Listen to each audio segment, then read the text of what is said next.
So you kind of see the camera rack focusing, right?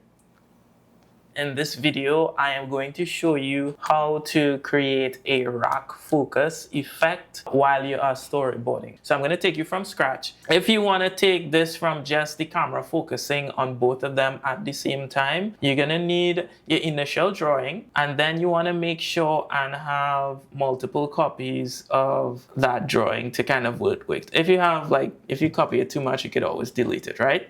So the first thing we want to do is focus on one character. We're gonna select one of the characters, and then we are going to go into filter, blur, Gosling blur.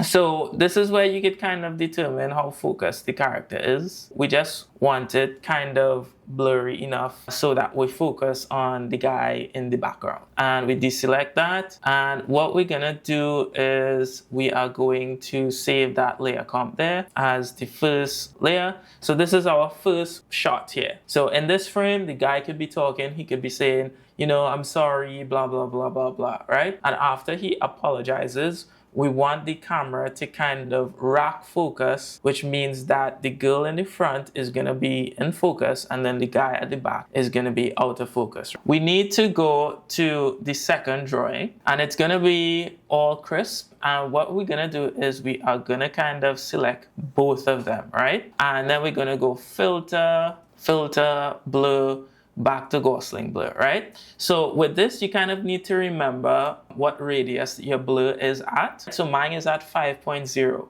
but we don't want 5.0 for the second frame. What we want is something a little less. So I'm gonna put it at, let's say 3. So basically what is happening here, this is kind of like the in-between frame that is gonna show that the camera is racking focus to the other character. So we're gonna save this as the second frame. Then we're gonna go to the last frame, and then we're gonna select the guy, and then we're gonna go back to filter, blur, Gosling blur. And what we're gonna do is we're gonna go back up to 5, and then we're gonna deselect, and then we're gonna save that. So this is the effect you're gonna get. So this is the first frame. The camera is gonna start to blur both of them, and it's gonna change and focus on the other character, right? So you kind of see the camera rack focusing, right? And that is how you do a rack focus in layer comps. If you like this video, make sure to subscribe, and I'll see you in the next video.